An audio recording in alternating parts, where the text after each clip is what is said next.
गद्दार भाई की ऐसी हालत देखकर बड़े भाई के आंखों से आंसू आने लगे।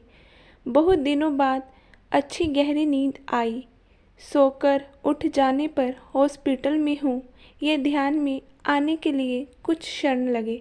बेल बजने पर नर्स रूम में आई और बोली, गुड इवनिंग सर, कोई मिलने आया था क्या? नहीं, नर्स ने कहा। बड़ी देर सोया था इसलिए पूछा। मोबाइल पर एक भी मिस कॉल या मैसेज नहीं आया था। अभी कैसा लग रहा है? नर्स बोली। प्रचंड बोर हो रहा हूँ। 3 दिन में वह प्यून अंकल को छोड़कर दूसरा कोई भी मिलने नहीं आया। सबके सब इतना भी क्या बिजी होंगे। अपना कोई हॉस्पिटल में है, इसकी कोई चिंता है ही नहीं किसी को, नर्स बोली। पर मैंने कुछ जवाब नहीं दिया उसे। सॉरी, मैं ज़रा ज़्यादा ही बोल गई, नर्स बोली। जो सच है वही तो बोल रही हो आप, मैंने कहा। ब्लड प्रेशर चेक करते समय 2-3 टाइम सॉरी बोलकर नर्स चली गई।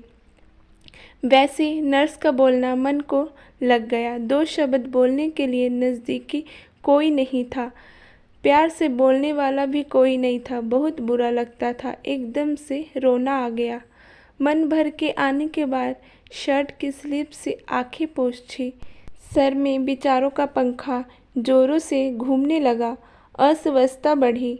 आज मुझे किसी चीज़ की कमी नहीं थी।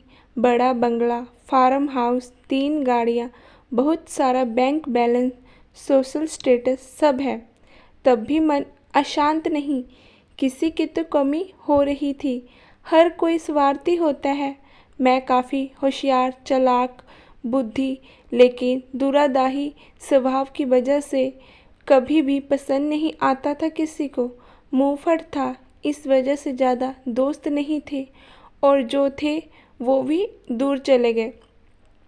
पत्नी को भी दोस्त नहीं बनने दिया, उससे हमेशा अंतर पर रखा। सांसारिक और शिशु का गृहस्थी होते हुए भी हमारे में हमेशा दूरियां ही रही। पैसों की वजह से बुढ़ापे में माँ बाप के मन को भी दुखाया। बड़े भाई को फंसाकर सारी संपत्ति खुद के नाम कर ली। इतना सब करने के बाद क्या मिला? ज़्यादा पैसों के साथ विकृत समाधान और कांटे जैसा चुभने वाला अकेलापन। ये सब विचारों से सिर घूम रहे थे। खुद पर बहुत गुस्सा आ रहा था। मन हल्का करने की इच्छा हो रही थी। पत्नी को फ़ोन किया, पर डिस्टर्ब मत करो और कुछ चाहिए होगा तो मैसेज कर देना, ऐसा बोलकर उसने फ़ोन काट दिया। जवानी के दिनों में भी साथ नहीं रहने वाले बेटे से बोलने का तो सवाल ही नहीं उठता। फ़ोन नंबर देखते समय भैया के फ़ोन नंबर पर नज़र रुकी। वापस यादों की भीड़। भैया का नंबर डायल किया, पर तुरंत कट कर दिया। वजह हमारे बीच का ना बोलना। 3 साल पहले हमारा बहुत बड़ा झगड़ा हो गया था। उसके बाद बड़प्पन दिखाकर भैया ने सब कुछ भुलाना चाहा, पर मेरा ईगो बीच में आ गया, इसलिए अब मुंह खोलने की हिम्मत नहीं हो रही थी। तब भी बोलने का मन हो रहा था। बाद में हिम्मत करके नंबर डायल किया और आंखें बंद कर ली। फ़ोन उठाने के बाद भैया की आवाज़ आई, भैया मैं बोल रहा हूँ। अभी तक नंबर डिलीट नहीं किया तूने? छोड़, कैसा है तू? फ़ोन क्यों किया?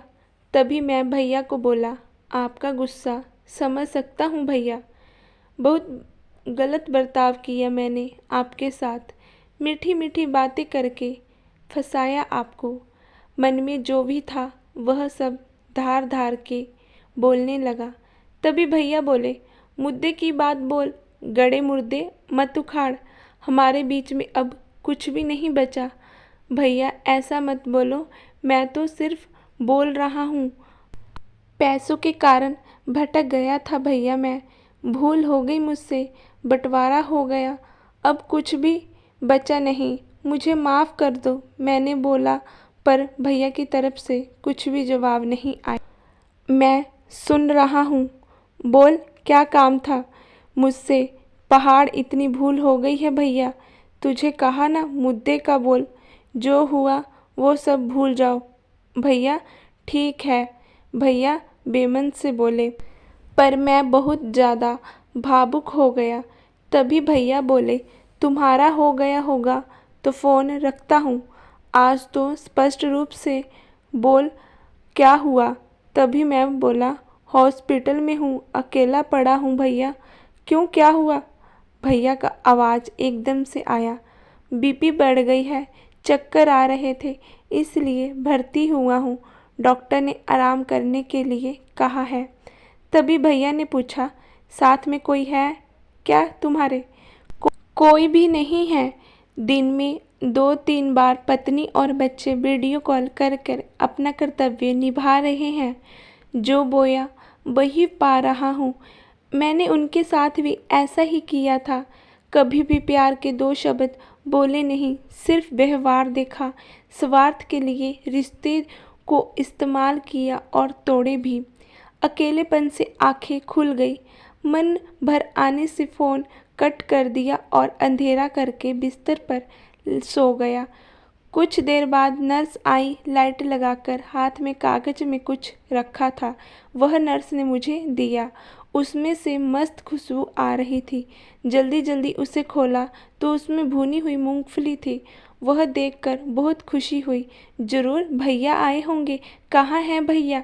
मैं यही हूँ कहकर भैया सामने आए। हम सगे भाई 3 साल बाद एक दूसरे से मिल रहे थे। दोनों के मन की विचित्र अवस्था हो गई थी। दोनों एक दूसरे की ओर एकटक देखे जा रहे थे। बड़े भैया का आंखों में आंसू देखकर मुझसे रहा नहीं गया। अपने आप मेरे हाथ उनके सामने जुड़ने लगे। गुस्सा साइड रखकर तुरंत मिलने के लिए आए भैया। क्या करूं, तुम्हारा फ़ोन आने के बाद रहा नहीं गया मुझसे। उन्होंने कहा, जो हुआ सो हुआ, अभी उसका विचार मत कर। आपको गुस्सा नहीं आया भैया? बहुत आया, पर आज तुमसे बात करने के बाद पूरा का पूरा गुस्सा बह कर चला गया। तुम्हारी पसंद की भुनी हुई मूंगफली ले ली और जल्दी से यहाँ आ गया। भैया ने आगे कुछ नहीं बोला। भैया ने सर पर प्यार से हाथ फेरा, तब बहुत शांत शांत लगा। गुस्सा कभी भी रिश्तों से ज़्यादा बड़ा नहीं होता। पुरानी बातों को चिपक कर रहने का दर्द खुद को ही ज़्यादा होता है। एक बात हमेशा याद में रखना, हमारा रिश्ता मतलब फेविकोल का जोड़। भैया बचपन में देते थे, वैसे ही मूंगफली के दाने छील कर मुझे देकर बातें कर रहे थे। वो भुने हुए दानों के स्वाद अफलातून था। अनजाने में कचरे के डब्बे पर ध्यान गया। उसमें मूंगफली के छिलके की जगह मेरा ही ईगो मुझे दिख रहा था।